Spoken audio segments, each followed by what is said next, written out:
在《呼啸山庄》中啊，凯西曾说：“我希望我再次成为一个女孩，扮野蛮、坚强、自由。”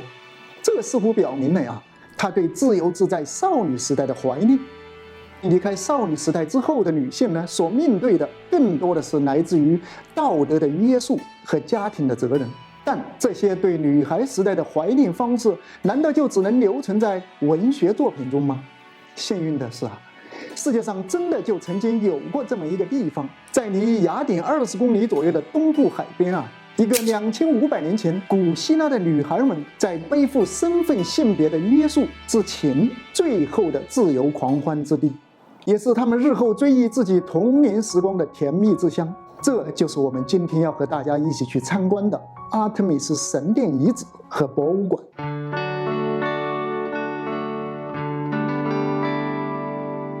这里呢，陈列着大量的小女孩的玩具、熏香的器具、梳洗打扮的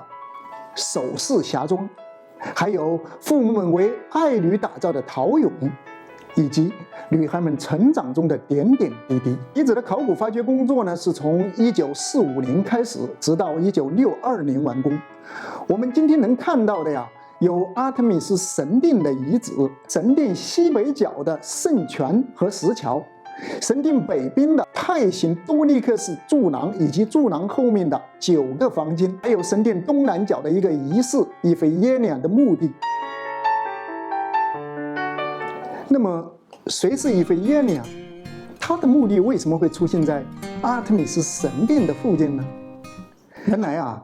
伊菲耶尼亚呢，她是迈锡尼国王阿伽门农的长女。在特洛伊战争前夕，本来好好的吹向特洛伊方向的西风忽然停下来，导致了集结在码头的希腊联军迟迟无法顺利出征。这时候呢，随军祭司卡尔卡斯前往德尔菲求得了一则神谕，显示希腊联军主帅迈锡尼国王阿伽门农在狩猎女神阿特米斯的圣地射杀了一只公鹿，而冒犯了女神。所以呢，要想顺利出征呢，阿伽门农必须献祭自己的长女伊菲耶尼亚，以平息女神的愤怒。最后万般无奈的阿伽门农呢，只能将自己年幼的女儿献给了女神阿特米斯。这一切呢，就发生在我们今天所在的这个遗址。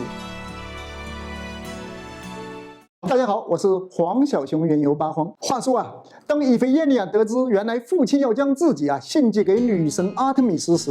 惊恐万分的他呢，苦苦哀求阿伽门农放过自己。然而他看到的却是父亲那一张铁面无私般的脸。那一刻他似乎意识到了什么，于是呢，他从容地褪下了身上的长袍，毅然地走向了祭坛。他默默地祈祷着，希望能用自己青春的生命抚平女神内心的愤怒。正当祭司挥刀砍下时他却忽然从祭坛消逝，取而代之的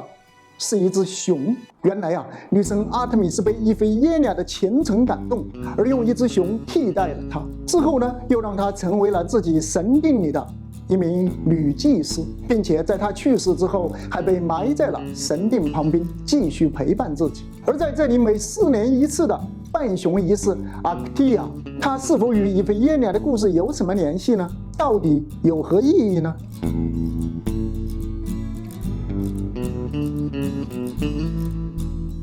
参加这个仪式的都是一些5到10岁左右的贵族家庭的小女孩。仪式的场景呢，就像陶片上所描绘的一样，他们都会扮演成熊的样子，在派形柱廊中间的广场上，举着火把，披着熊皮或藏红花色的长袍，戴着面具，手挽着装满无花果的篮子，模仿母熊的脚步，最后一次尽情地放飞自我，不必顾及家庭的地位和性别的束缚。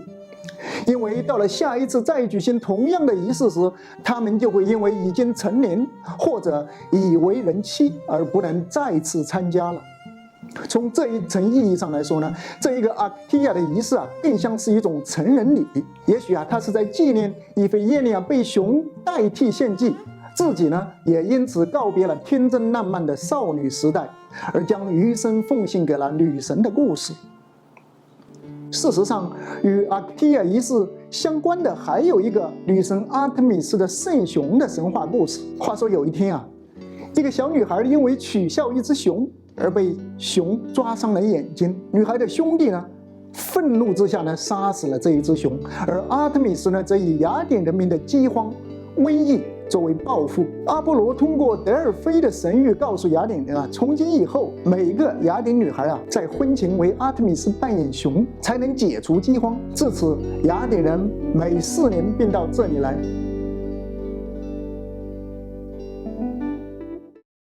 我们可以想象啊，就是在这里，在那样的一个夜晚，参加仪式的女孩的家庭会齐聚在这一个派行柱廊后面的各个宴会厅里，一边看着灯火通明广场上孩子们的狂欢，